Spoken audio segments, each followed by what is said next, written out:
Now, we have invited Jerry Levinson to speak again, and he has chosen the intriguing topic, what happens when we question the truth of all that we have believed. I saw this magazine when I walked in today. It says Neil Donald Walsh on the courage to question beliefs.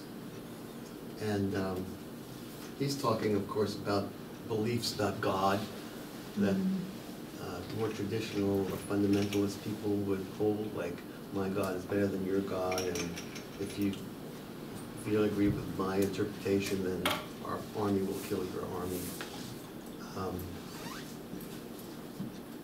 So I didn't feel like discussing those kind of beliefs was particularly relevant to us. I think all of us have moved beyond those kinds of notions.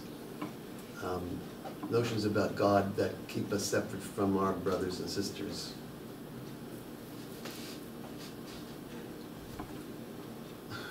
The belief that's most important to me that we question is the belief in ourselves.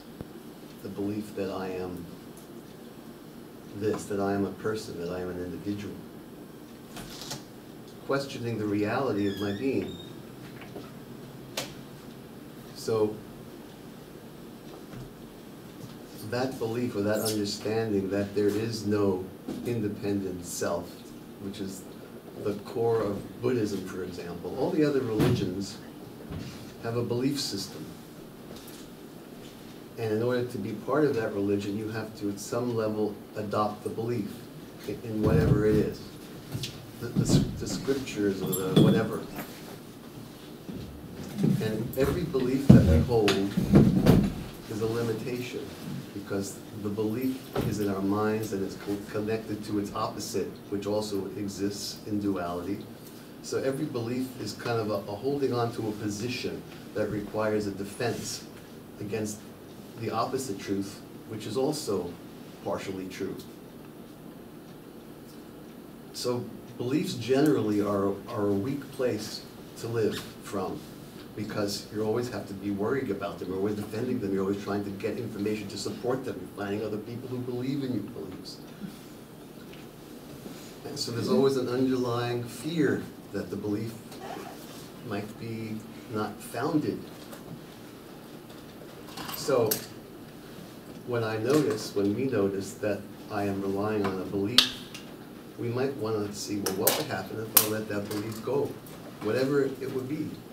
And when we let our beliefs go, what we find is openness to whatever it is, without having a preconception of how to see it or feel about it. So this belief that we have that we are separate, the experience that each of us has that we're separate. I am Jerry, and I decided to come here this morning, and I chose this topic, and this is my life, and this is, we all have that experience that's fundamental to being a human being. And the people who have studied and looked, again, let me make the difference between the religions which require a belief system and something like Buddhism, which in my understanding is not a religion because it doesn't require any belief. Buddhism says, take a look, see if you can find who you think you are. Be very quiet, meditate, be still, and find who it is who's living your life. Who is it that's meditating? Okay? And what meditators have found for centuries, anybody who cares to look can find this, there is nobody who is meditating. There's nobody following the instructions. All there is beingness. There's consciousness expressing as this organism. So, what does that mean? If you go back to birth, we think we're this body. I think I'm this person. If I think 20 years ago when I was 20 years younger, was that still me? Yeah. When I was a little boy, falling on my bike, is that still me? I'd say, yeah. What about when I was inside my mother's womb? And the sperm had just been fertilized, was that me? Yeah. So, who I think I am has nothing to do with this form. It can obviously be a million different forms. Now the sperm and the egg that came together to be who I supposedly think I am, where did they come from? They came from the food that my parents ate. So basically the sperm and the egg are manifestations of food. Could food be conscious? Could food be me? I don't think so. What happens when the sperm and the egg come together is consciousness emerges, arises, however you want to put it. Consciousness seems to be the flavor of form. If you have an organism that's conscious automatically, whether it be a tree or a bug or an alligator or a person, everything that's alive is an expression of this one consciousness that comes in when the sperm fertilizes the egg. Because if you don't have a body, you can't have consciousness. At least you can't have consciousness recognizing itself. So, who's born? When this little baby is born, who's born? Nobody. That was just food that developed, and consciousness is expressing itself through this little baby, but the consciousness was there long before the baby. The consciousness isn't being born. Consciousness is always there. What's being born is a psychosomatic apparatus, a machine, a biological organism. And this biological organism is an object, just like all the other animals and creatures in the universe. And what happens is this consciousness, which in the human mind has a brain enough to say, I am. We know, what does consciousness feel like? It just feels like being present, being alive. It just means the state that I am, I am. It's not I am this or that. It doesn't change. It's just a constant beingness. So this consciousness finds itself in this form, and it assumes that it is the form. That's a logical assumption. I must be this. And this consciousness makes up this story about the life that goes on. Let me tell you something about the life that goes on. These are facts that are coming out of neuroscience, which of course are backing up all the knowledge that the meditators have known. This study has been replicated 1,000 times. You sit there and you make a decision as to whether you're going to put the right button or the left button, and you're being measured by all these equipment. And I say, now, as soon as I make the decision, I say now, and I make the decision. The machines that are watching my brain show that I have made this decision sometime before I was aware of making the decision. Which means that when I make a decision in my life, this could be any decision, it has already been made. I am just making a commentary. I am reinforcing what already exists. Every decision, every action we make is just happening. And if you look in the brain, you'll see how it is happening. And then we make up a story. So what's happening this morning is I say I want to be doing this talk at community center. But if you looked at my brain, you would see that any decision any of us makes is built on what has ever come before it. Our history, our biology, whatever it is. There is not only is there no free choice in the matter, but there is nobody in anyone who can make such a choice. The whole idea that I run my life, I choose my thoughts, the whole structure of that is false. And it is, at some level you could get this in your head, although when you first hear it, I think it's fairly inconceivable. It's so much against our experience. What do you mean I didn't choose to pick up this guy? I mean, it seems ludicrous, but the fact of the matter is, if you really are quiet and if you really take the time and the energy to look, that's what you will see. That you are not living your life. Your life is living you. You are just going along with a flow that includes the whole universe. Nobody has any choice, and because there isn't anybody, there aren't separate things from that totality just to do anything. So it means that whatever actions I might do that are wonderful, whatever credit I get for the things that I've done, there's no choice involved, there's no responsibility involved. If I had had a different history and different biology, I would have done something totally different. None of us have a responsibility or a choice in the good things we do or the bad things we do. It's just happening. Now, getting this goes against like our whole judicial system, our whole thing. He's a serial killer, or he murdered someone, he should go to jail, as if the guy had a choice, as if he was somehow bad or wrong or sinful, as if you wouldn't have done the same thing if you had had his exact situation. So rather than proceed at this moment, why don't I stop and let you guys say or react or question or whatever. Okay. Thank you. Thanks, Jerry.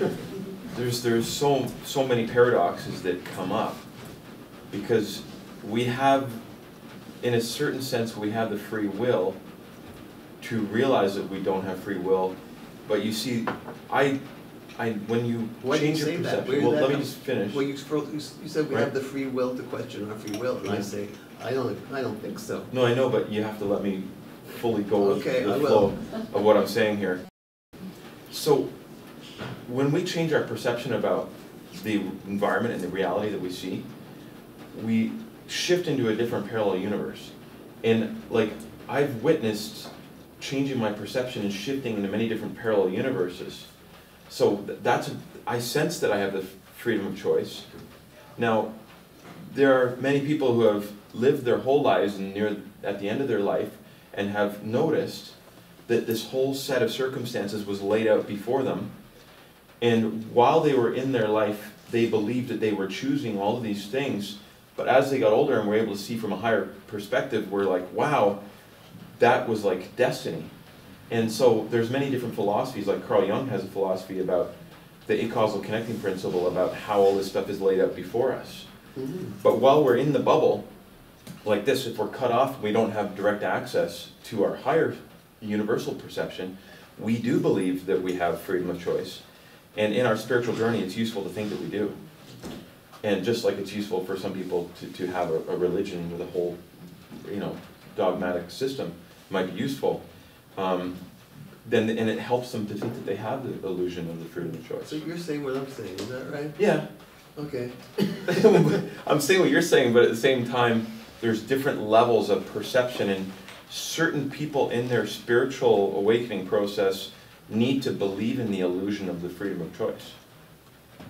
Well, because how does it help them? I'm curious. Does that make sense, any of this stuff? Yeah, It makes sense, I'm but lost.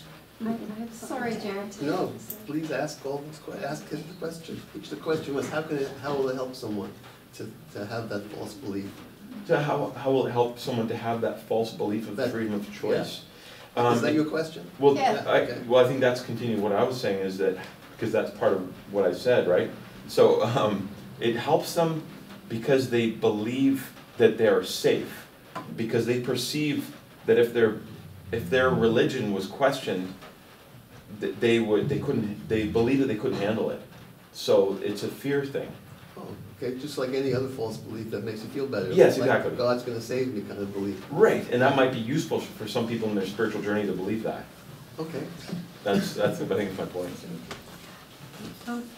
Isn't it a matter of vibration too, in what dimension you're, or what did you call it? Dimensional paradigm? Frequency level level Because, of yeah, consciousness? because I can understand what you're saying from a very, if I was just at that stage where I needed to believe it to feel safe, like you've been talking about. But there are many times where I'm functioning in areas that Dan talks about, where it's not like being right here, having to feel safe. I'm somewhere completely else, completely conscious, and doing not only remote viewing, but remote influencing on purpose to change the past, which is the only thing that will change the future, especially the top people in the world who studied this, who used to do this for the military, got out of it, decided to educate the population so the population could use these tools to actually change and help our situation. So it's a huge field of study, which maybe I'll I'll book myself to talk about it sometime. But this remote viewing, a lot of people have learned in different spirituality, but remote influencing is actually where your where you know that your soul or your I am presence, higher self, is consciously talking to somebody else's. And like not just talking, but like a parent. And this is incredible. And it's actually, this man studied manifestation for 60 years. And he says that we need this now to change things, that we actually not only, the reason why just thinking it's going to get better and saying it's going to get better doesn't work. We actually have to do remote influencing, have our soul talk to other souls right here, right now on planet Earth to actually change what's going on.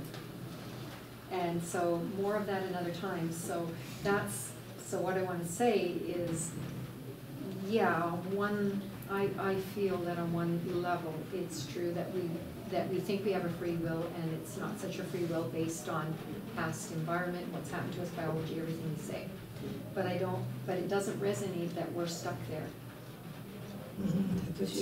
That's pretty confused now. Do we have free will or don't we? I would say both. Yes. Oh, yeah. That's why I'm confused. I would like to comment. I have many times asked everywhere, how are you? And I'm contemplating on that sentence. I never used it in my country. I never had it anywhere else, only here. Or maybe in English people or whatever. They say, how are you? So, Regis told me, tell them pretty bad. And they would come to you half an hour. What did you talk about? Or you can say, I usually say, I am. Or, how are you doing? Oh my God, this is big one. I am not doing anything. I am just being. Aha, what does it mean? Okay? So in those questions is everything. Therefore, I don't know. I am living on I don't know. And if I have deeper I don't know, I have it all the time deeper. Only not know. And I have been living in many wars and many places, but I was always hearing something that was very different than the shooting, and very different than the people screamed, and very different than the army. I was hearing something that I cannot describe. I was also blessed by whatever, either divine or by something, that I was hearing inner sound. So through that I was hearing inner sound. So in that inner sound have been everything for me. So I was putting myself in lullabies to sleep, my own lullabies. I sang them outside or inside, and I was all the time with the sound. So I would say only I don't know. I don't know is just about the most powerful place to be, because it's the only truth there is. Yeah. That's exactly therefore what exists. Nothing actually exists, and everything exists in its form. And at that time when we so-called buy into it. So it depends which illusion we wanted to buy in. It is like big radio station or big TV. And if you choose to punch something there, you will get it. Otherwise, if you allow that emptiness, the most important for me in my life is emptiness. Not only empty from people, but empty from everything. And there, in that space, is the space of not knowingness. So this is, if any experience exists, but I hear that many beings are needing something to lean on, or something to hold on. Like we are now holding this, and maybe that would balance our brain. But if it is not comfortable and our inner emptiness is telling us no, we can stand on the head or start to crawl here or do something else. So it is all, I don't know. Yes, I don't know. I don't understand any of this. I would like to talk about what you were saying, but you have a question, maybe you could answer, and then I want to answer what you're asking, Thank you. if I can. Go for it, man. I mean, there's a lot of questions, because I'm seeing so many different Yeah, parallel that's right, me realities. too, yeah. Yeah, I think I can join them maybe. Oh, yes, please, please. Actually, I don't have a question. I just had a comment, and it's so interesting. I just love what you said. I've not heard that before, and it so resonates with me. And it's a place of such love and acceptance and total surrender, because it's just, everything is just as it is. And I just so love that. It's You don't have to judge anything. nothing. That's right. There's no attachment, right? There's no attachment to anyone, anything, any situation or circumstance. It's just what is, and it's just Nobody to blame. love. No, It's just love, right? And so, thank you. I just so enjoyed hearing that. I've not heard that, and it's just like touches my heart. This is Thank when you that time came to the room and your eyes have been watching me, I was saying, oh my God, Divine, what you are doing. What is this? This one can see me more than naked. Okay. So Dan, you're gonna. Well, I think the best way to describe, in my mind, to bridge the two worlds of what you're talking about, freedom of choice, and some realization that there is no freedom of choice. So the two different realities, I think of an analogy when the 13 grandmothers talked about their prophecies and the Hopi prophecies, about the great current that's here. There's a great current that's flowing very fast, and eventually it'll sweep you away because it's so fast moving. But when you let go of holding onto the shore, you're in total oneness. You're beyond duality. And so when you're holding onto the shore, you're in the illusion of freedom of choice, which is samsara, the wheel of suffering. And like the Buddha said, when you're beyond duality, you realize that you're surrendered, you're universal mind. In that universal mind, you are one. There is no freedom of choice because you are the universe. But when you get caught into the illusion of freedom of choice and duality, then you believe in the freedom of choice, and your entire worldview and all of the things and all the permission slips and all the stories all feed this idea of the illusion of freedom of choice. I don't know. This is, I Does will tell you So we something, don't have what freedom he's of saying. choice? That From the when I highest was- perspective, no. Yeah, but- but I was in the line of Muktananda on the darshan, and I was in the line, and Muktananda started to do this, and he looked at me and he started to laugh that he totally cried. Therefore, he has seen my life as big divine joke. So all our lives are jokes. Is that what you're It's not saying? our life. It's just life that's being lived Life through outside. everything and everyone. There's only one life, one consciousness that we are, and that consciousness appears as everything and everyone, and is doing its thing. This consciousness has great intelligence. Obviously, it's created the whole everything, and it is living through all of us, going somewhere perhaps. And we have the privilege to enjoy the ride that consciousness provides to us, and to realize that that's what we are. Why are some of Yeah. us such under hard circumstance and others seem to float and have... Because there are birds and there are sharks. I mean, that's everything. This consciousness is infinite and has expressed itself as everything, all the opposites.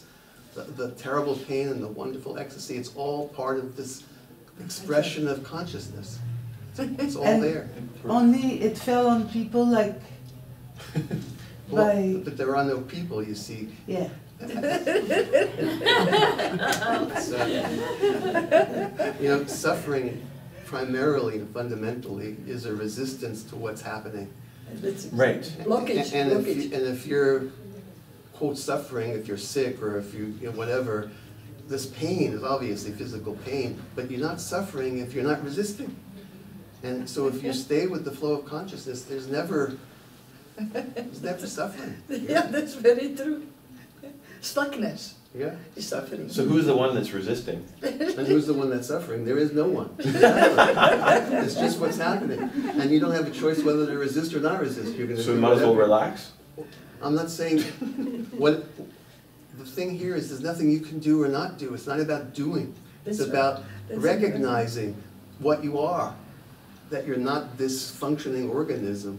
You're not the one in charge. You're not me. You're just everything and everyone. And it's just a change of perception.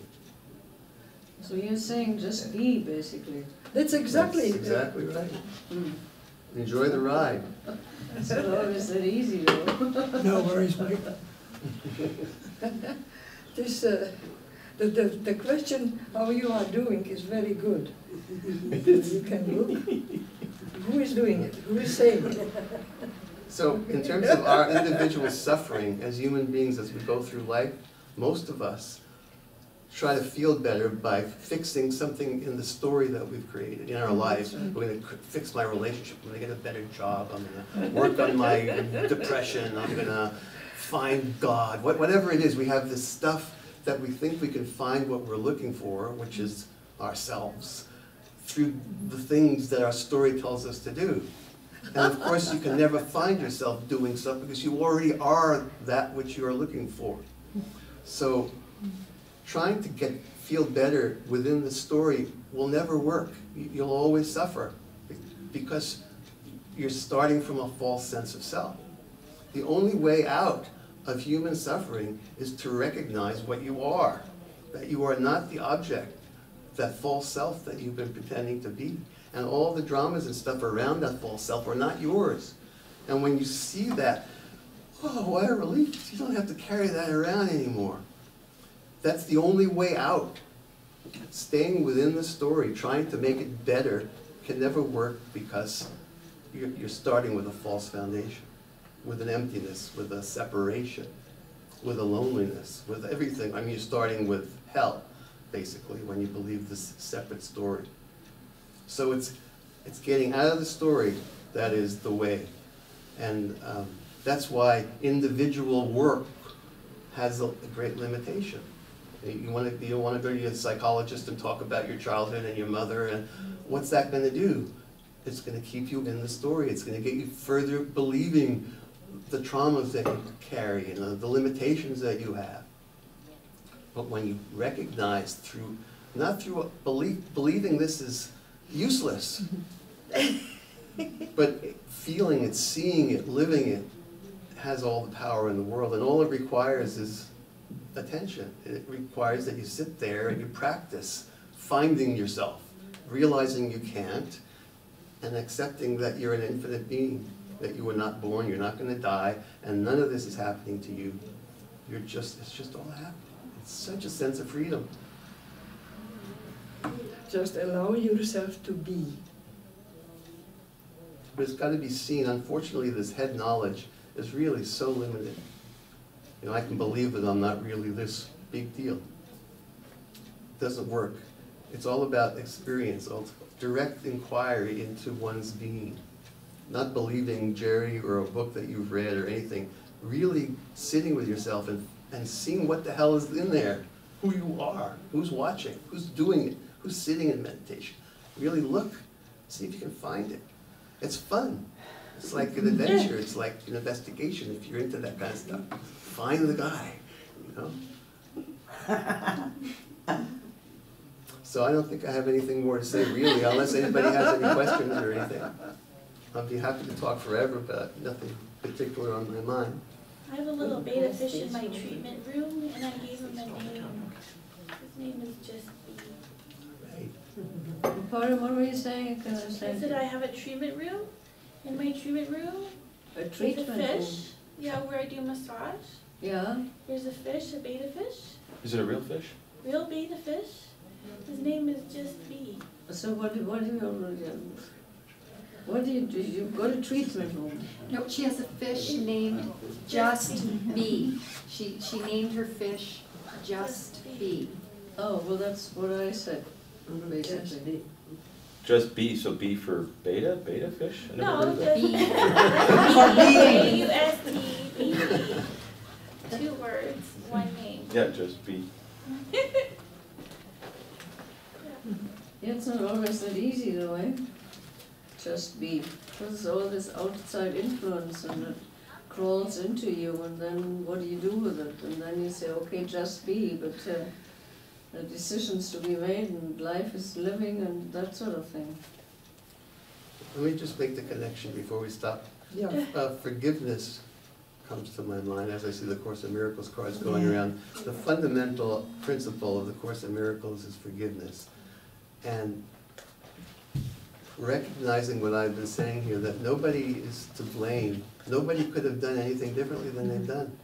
So the blame that I might hold that's keeping me from forgiving someone, when I really recognize that the person is totally innocent, that person had no choice in the matter, it had to happen given her or his previous life, it's so much easier. It gives you the foundation on which forgiveness rests, because it's real. It's not this, oh, I'll forgive because I'm so spiritual. It's because I'm seeing the truth. This person's innocent. It's not, it's just the way it is. There is nobody to blame in this world. It's a way Ever. different forgiveness, those two, eh? Yeah. One is very conditional. I have here something that you can after take, or I can pass it over. We are offering this Deborah sessions. That's for the announcement. Yeah, but I would do it in announcement, but it is exactly that. If we would be there, just only to be. Just that, it would be not needing any discussion even. I would do it an announcement. Okay, I have your pamphlets. And we would be doing it here, whichever way we can do it here. I don't know how, whatever will come until that time. That we will be doing it 4th of October, here, for this group. But otherwise, we will be doing it Wednesdays, and here is the dates and so. Okay. So Jerry, we have a few more minutes? Yes, indeed. When you're talking about the observer, well, we're stuck with language, of course. This is a problem with English, it's very restricted. But when you're speaking of the observer observing, you are speaking of, in our language structure, an entity. In our language structure, yeah. In our language structure, everything is subject and object, so there's always... Yeah, so what our problem is, I think, in trying to get to the next step, which I'm having a problem too, is the language that holds us back. And when you said experience is the essence of this, I think you're true on that. I think you've touched on the truth there, because I don't think you can discuss this. I don't think it's possible. You can guide a little bit through it, but I think we've wasted a half an hour here, actually, in your lovely company, because the restriction of language holds you down to concepts. And how we learn our concepts and principles are based on where we have been dropped from the cosmos into where we are now. So that we have to deal with in our discussion here, I suppose, because I do think it's important, as you said earlier, for people who are language bound, culture bound, anxiety bound. It's important to have a guiding light into this other space, which can be oceanic and scary, and psychologically damaging sometimes. It can render you nuts. And we don't want to be nuts around here. We don't want to get into the nutsy zone, which can, be also a safety valve too, I suppose. I mean, people are very comfortable when they're nutsy too. Yeah. Right. Well, in the Course in Miracles, it talks about time as being a healing device. So you can delay knowing who you are it's so time is useful, and all these structures and permission slips that we have in systems and religions can help us to feel sane as part of our spiritual journey. Yeah, that's all I gotta say. I really value what you said today because it connect to me something I was questioning about the Course of Miracles. Forgive people what they haven't done. And I'm like, forgive people what they haven't done. And that, to me, I get forgive people what they haven't done because of your peace today. I don't know quite how it will settle, churn. Let me add just one thing to that. Other than forgiving others, more importantly, all of us carry this guilt around. That's exactly You know, Yeah. oh, I shouldn't have done this, and we realize we had no choice. We are not responsible. We couldn't have made any other choice. And it's like really such a relief for all of us. What I do visit, or not do, but we visit, or whatever the name for it is in English, is I just don't put anyone there. Right. I would just give it to Divan. Yeah. I just give it away. I just give it to Divan. No matter if people are asking me for prayers, I'm not asking for anything. I'm only giving it to Divan. It's just like saying, let go and let God. Yeah. That's exactly. I adhere to that, and That's it seems to exactly. help. Yeah. Yeah. This is Yeah, just like they you are know, how we can. oneness. For me, the English have been very difficult. Therefore, I would like to tell you, if you want me to check check prayer, children prayer, that you would feel the differences in language. Andělíčku, můj strážníčku, opatruj mě, mou dušičku, opatruj ji ve dne v noci, buď mi stále na pomoci.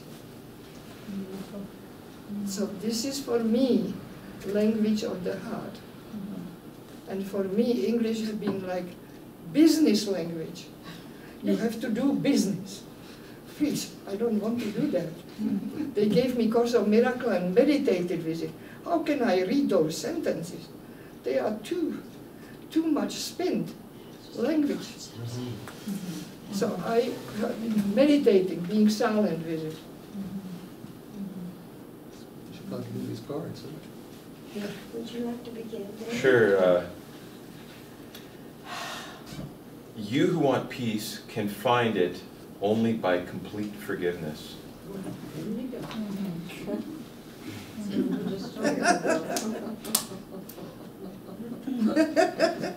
Are you sure that's what it says there? Did you just Yeah, make that up? it's like the spirit of what you were saying. I forgive my projections. That's exactly. Yeah. The Holy Spirit always sides with you, with your strength. As long as you avoid His guidance in any way, you want to be weak. When you want only love, you will see nothing else. I don't know what that means. When you want? When you want only love, you will see nothing else. Even if I want something, then I want to get it. How does this make sense? If you think of love, if you only think of love, then That's all you that's what you will perceive. see in the world. Oh, I see. So if you see fear in your world, then unconsciously that's what you want. Oh, yeah. Oh, I see. Oh, Yeah. okay. You draw what you see. Yeah. No one is where he is by accident, and chance plays no part in God's plan. No fear. Miracles are natural. When they do not occur, something has gone wrong. Nothing you can do can change eternal love. Nothing beyond yourself can make you fearful or loving, because nothing's beyond you.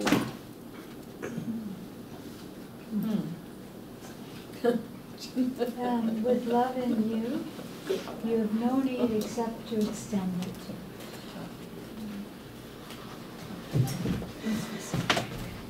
The habit of engaging with God and His creation is easily made if you actively refuse to let your mind slip away.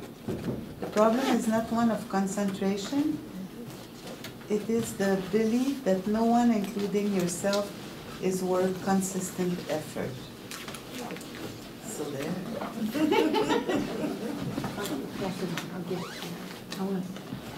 The Holy Spirit will direct you only so as to avoid pain. Surely no one will object to this goal if you recognize it. The problem is not whether the Holy Spirit says that what he says is true, but whether you want to listen to what he says.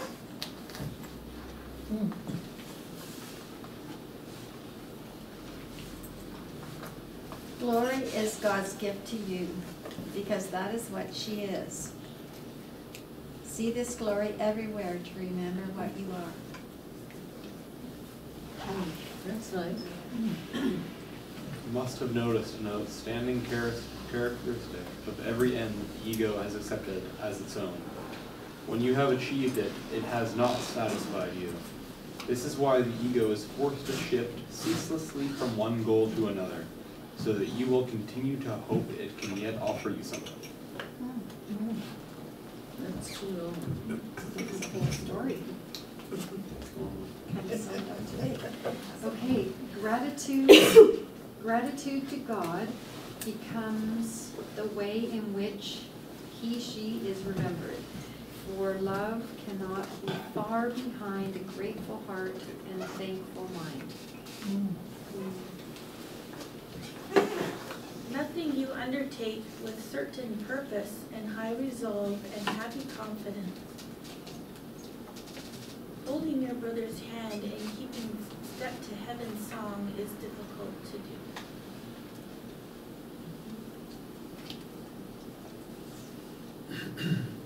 I am alone in nothing. Everything I think or say or do teaches all the universe. Well,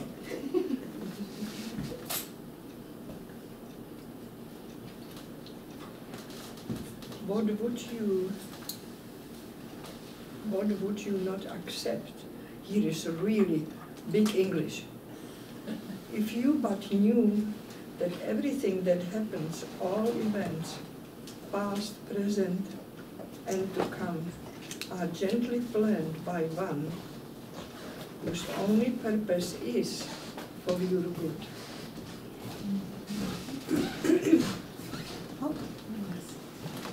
So that's the good part about what I was saying.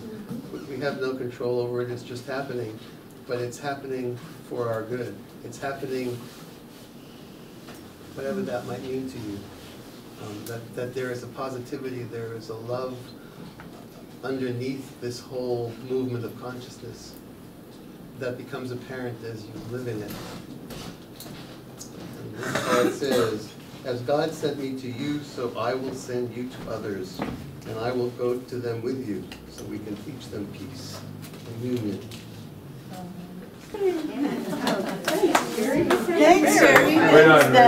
Thanks, guys. Thanks, Jerry. Okay.